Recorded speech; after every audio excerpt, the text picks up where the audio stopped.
We got a barrel of money. We may be ragged and funny, but we'll travel along, singing a song. I said, traveling, singing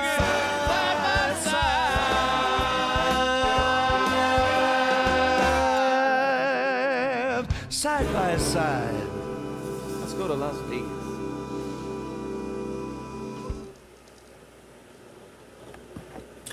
Hello. Hello. Oh, it looks like it might actually be working. That's good. That's a good start, isn't it, Stu? As I spit all over my hand. It's amazing nowadays. A live broadcast audience. Oh, isn't it great? All right. Hello, all. Thank you for joining us. 9 Years Podcast Live, building up to the Northampton game, the first game of the season. We're trying something new ahead of the new season, and this is our first attempt at it. First thing I've noticed, Stu, is that we need to update that video at the start because, got a new kit. Got lots of, it needs to be updated. Oh, look. And there I can see us on YouTube now, seeing it broadcasted through. So, technology, eh? Anyway. How are you doing, Stu? I'm good. Yeah, I'm good. Start of the full season. It's happy days, isn't it? It's, well, team news already, let's be fair. Team news already has stumped us, isn't it, really? Because I get all the prep. And, we just decided to make a few changes. We have. There's one change I think we might have to do later as well, which is ditch the Comic Sans on the titles. What's going on now? The lower thirds. Well, see, the thing is, right, it's dangerous. When I'm allowed to go with technology, it's really dangerous. So you can see, obviously, what happens. So I know you love all your different fonts and stuff like that, but I just picked a few that I like myself. So Comic Sans, really? That's a controversial choice as not starting Will Nightingale in the centre of defence and going with Luke O'Neill, Paul Callenby and Terrell Thomas instead. And that is what we've done today. The big news, though, is the goalkeeper. So Connell Truman unwell, apparently, and Nick Zanev comes in for his first League One appearance since Fleetwood away in August last year, our second game of the season. Yeah, well, let's have a quick look at, obviously, where the team use is. So, that don't look right, is it? We'll come back. Technology is always great, isn't it? Let me just quickly, we'll quickly go through that. Let's go through it quickly. So we've obviously got team news. So this is where we are, isn't it? I hope you can see that all. So Nick Zanev. So we're assuming, Nick, that we're assuming that Connell Truman's got an injury somewhere, isn't he? Apparently he's just unwell. That's what we're told. There's illness. And that's why. So, I mean, we're not going to start any rumours about what that illness could be because that could be very dangerous indeed. But it does give an opportunity for Nick Zanev. Also means that Matt Cox comes in on the bench. So if anything should happen to Nick during the game, it's going to be a very interesting position for Matt Cox to come in and make his Football League debut. But we'll see what happens there. The other one, of course, right wing back in the midfield three. There are some interesting choices. Shea McLaughlin has got the nailed over Shea Alexander. Yeah, I'm not surprised. I think Shane McLaughlin, he won the man of match vote, didn't he, against Charlton? He was really impressive in that game, so I'm not surprised. He would have been my choice. But it's healthy though to know we've got really. If you look at a bench, it's a really healthy bench, isn't it? In terms of you can look at all the players there and feel we can change formation and we can change personnel if it's not working right. Yeah, there are options, although. Still just Roscoe on the bench in an attacking sense. No Ollie Palmer just yet. No, it was going to be too early. I think Glyn was honest, wasn't he, and said that we don't want to rush him back. No point bringing him back and picking up an injury. So not surprised at all. Audio Chemical 69 on our YouTube feed, and we do encourage you to send your questions through to us, has asked why no start for Will. And it's too early to start getting worried, but Will is, I think, just not in the pecking order. Is not in a starting position right now. I think Glyn prefers Luke O'Neill at the centre half, which we're still a little bit surprised about. But I don't see Luke O'Neill reverting to a right wing back at any point with Alexander and McLaughlin in. No, I don't. And it's an interesting situation to have, isn't it? You got your captain, who is. Well, I'm assuming he's captain. Has he been announced as captain? But yeah, club captain still, yeah. A club captain, yeah. So yeah, he's on the bench. But do you know what? I like the idea of competition for places. I really do. That really, I believe, yeah, it's healthy. You don't want your first team picking itself, really. So yeah, I'm quite pleased with that. The screen went blank there for a second on YouTube. We are away at Northampton. They have just come up from League Two. They were the playoff winners last season at Wembley, and they cantered to that, really. Keith Curl, former Wimbledon player, got huge links there. But as we mentioned on the podcast this week, Stu, he's not been in League One for a good number of years. He's been in League Two with Carlisle and Northampton, obviously. In the meantime, how do you judge the gap between the two divisions? It was a gap that, and if you're taking drinks for when we mentioned Neil Ardley's name, here's your first one. But Neil adapted to it quite quickly, I thought. I know in League One we went, we go 5 without a win at the very start, but after that we were flying. Do you think there's a huge gap between the two levels? I don't think there's a huge gap. I think it's getting, if you think about the salary cap that's come in, 2.5 in League One and 1.5 in League Two, it's not probably a massive gap in terms of salaries that way. No, I think Northampton, we'll see, aren't we? In terms of the teams coming up, Plymouth have come up, Swindon have come up, Crewe have come up. They're all teams that have been in League One before, I believe, aren't they? Yeah, they've all been in League One before. So, yeah, I don't think it's a massive difference. It'd be interesting to see how it works this way, though, because, of course, Northampton didn't really play well. What they had, 2 months, if that, 6 weeks. I noticed they didn't play loads of pre-season friendlies, so probably more there was to give their players a bit of a rest and stuff. And let's not forget they played 2 games. They played 3 now. No, 2, 3. No, 2. Sorry. They played a Cardiff Cup game, didn't they? And they played Milton Keynes in the week. So that doesn't count. For many reasons, that doesn't count. We can just ignore that one. Well, in terms of, are they going to be fresh? It'd be interesting, wasn't it? Because the season hasn't really had that much of a gap, has it, for them? No, very, very short amount of time they've had to get themselves prepared. They've announced their team lineup today. Some names in there that we'll be familiar with. Kian Bolger comes in as captain for them. Michael Harriman, I guess, at fullback. Matt Warburton earning his crust today up front. They got Sam Hoskins on the bench, which is interesting. But Mark Marshall, Barnett previously? Is he the same one I'm thinking of? Bradford, he was at as well. Let's have a look. Yeah, I swear it was Bradford in terms of. If I remember him being a quick winger at Bradford, I was positive. Quick winger. Yeah, I think he scored against us in a 3-0 defeat. I think we had a couple of years ago. I mean, he's been around. Charlton. Yeah, it was Barnett originally. Charlton was the other one where I think he played against us recently. He's got a lot of pace, and if he's playing out wide with his pace, it makes an interesting battle down that side with our wing backs, doesn't it? It gives McLaughlin a lot to think about defensively as opposed to going forward. Where actually, I think he's been good going forward in that role. So it'll be a test for him down that side. Yeah, and with our wing backs, it's always very much a battle, isn't it? To get for our wing backs to spend more time in the opposition half than being pushed back to make it a 5. So that's the battle, isn't it? It's a battle. Can McLaughlin push his winger back, and can obviously Nesta Guinness Walker on the other side do that as well? I'm not too sure. Oh, we've got Matt joining us, so this would be fun of my. Of course, everyone knows that I'm great with this at the moment, so I'm just gonna quickly include Matt. Hey, welcome aboard. Mm-hmm. Can you hear me? Yes, I can. Technology, you've got to love it. Not so sure. Matt, sounds like you're in Asda. That's what I thought it was at first. It sounded like, when they're doing the Tanner announcements, like, we take your safety very seriously. Please keep 2 meters apart. Yes, absolutely, yes. Special offer on zucchinis. Zucchinis? Wow. Apparently you're in America now. Anyway, Matt, thank you very much for joining us. Matt, what was your reaction to the team news? No Will, Nick Zanev in goal, Shane McLaughlin comes in at right wing back, and Hartigan goes back to the bench in place of Ethan Chislett. Shane, I agree with.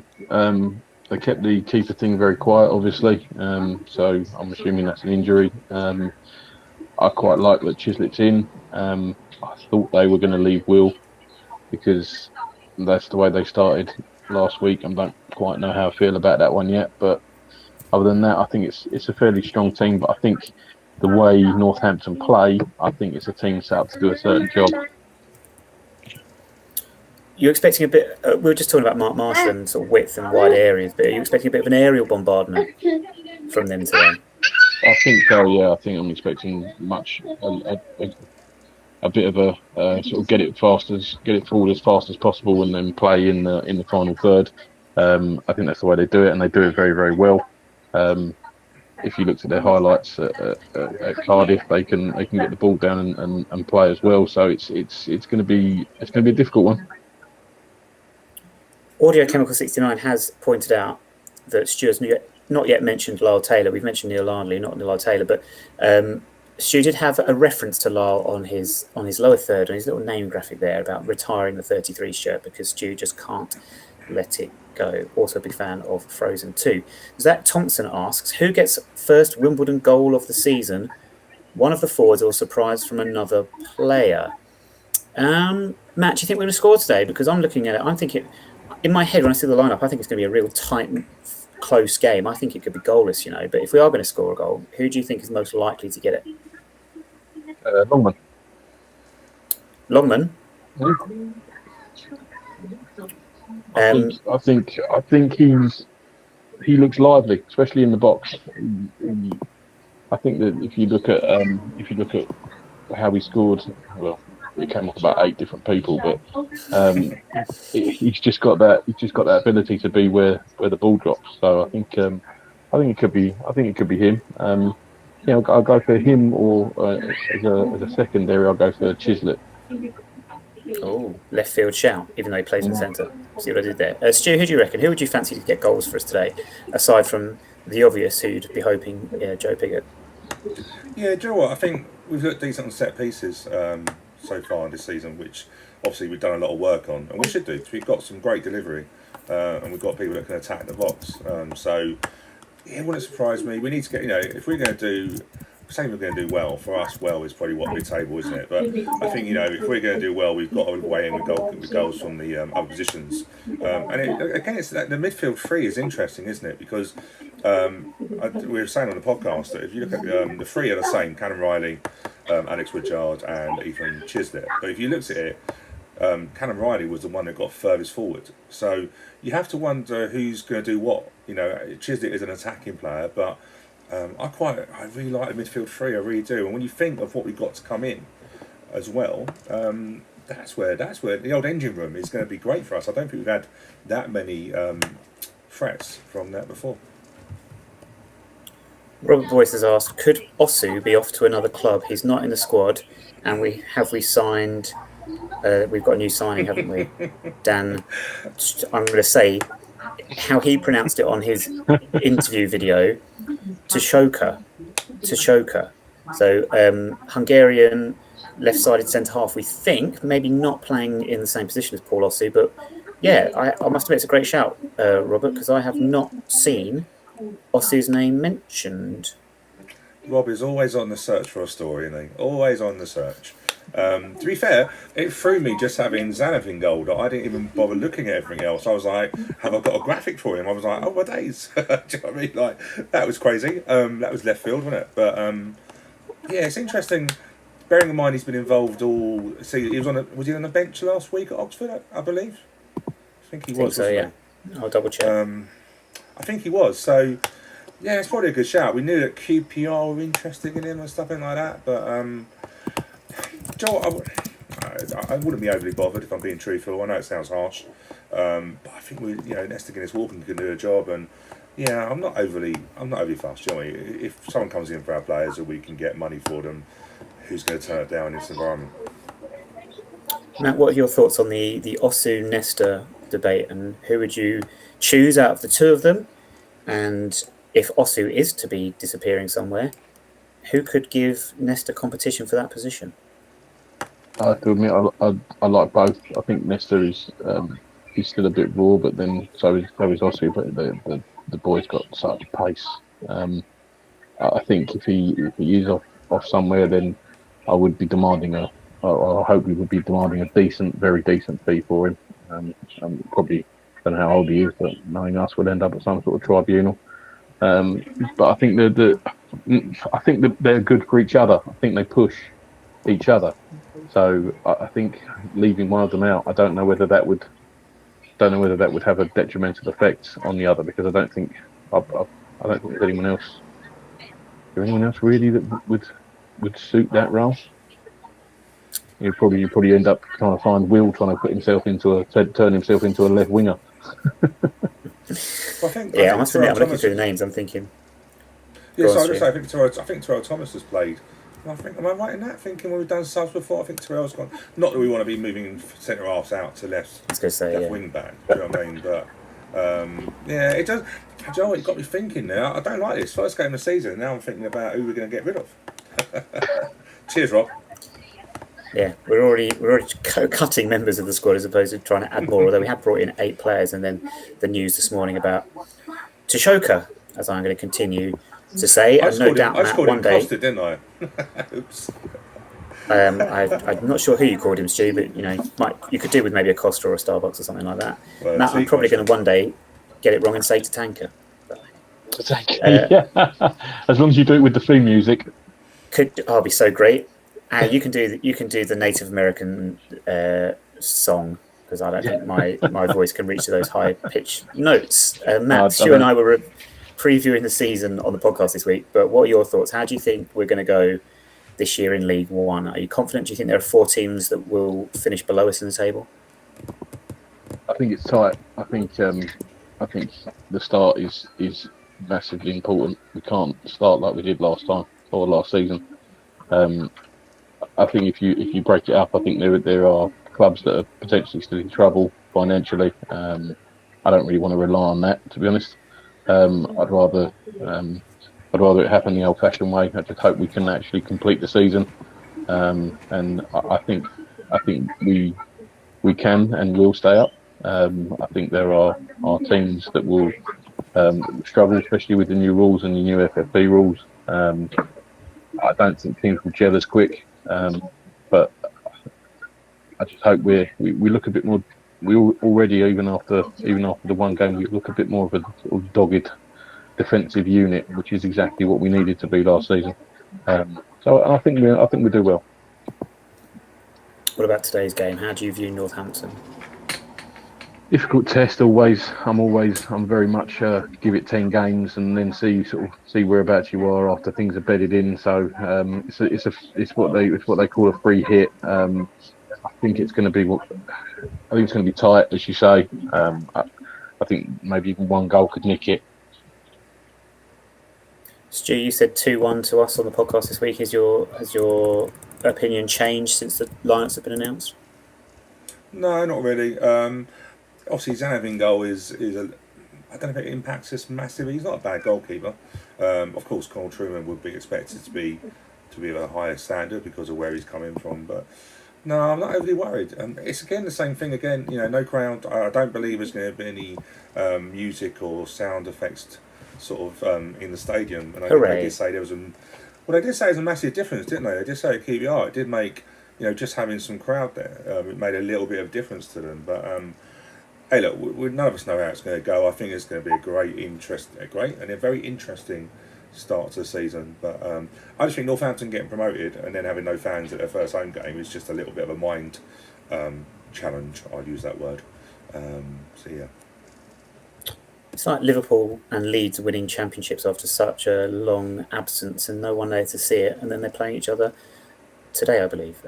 Anyway, Elliot Adams, he asks, most painful player loss from last season. Personally, for me, it's Pinnock. Thought he had so much more to offer if he played another season. For me, Elliot, I'm going to get in before Matt and Stu here. Scott Wagstaff, for me. Just thought he was a leader on the pitch. So much energy. I think we've replaced his legs in the team. But as a character around the place, I thought he really came into his own, especially in his final few months last season of game time. And I was disappointed to see him go. I don't know what your thoughts on that, Matt. Yeah, Wagstaff for me as well. It was the shocking one, really. I thought he was great for the team. I thought he gave his all. Don't really know what they're thinking. I suppose they're thinking on that one is just depending on what the budget was and whether we could bring anything in better than him. But yeah, he was the shock for me. Pinnock wasn't so shocked with. I could see him as being one of the ones that would go. Stu? Yeah, I concur. We are Wagstaff massively. You can only assume it was a salary it was on. I was still hoping we might be able to arrange something on a lower salary. But I was saying to you guys earlier this morning, wasn't I? If you look at the players that we've let go or have left the club in the summer, there's still some big names who don't have any clubs at the moment. Kwesi Appiah, Wordsworth. I suppose Wordsworth is also a big loss to us in terms of if we could have kept him on a pay-as-you-play deal, which would probably give him about 2 weeks' salary for the season. But I just think that experience. He's definitely a quality player, but you can probably see by the fact he's not got a club at the moment that maybe that injury record is just putting a few people off. Viewers, if you're watching me bob my head around, it's because I'm getting used to this new technology, which is ever so slightly behind real time on my screen.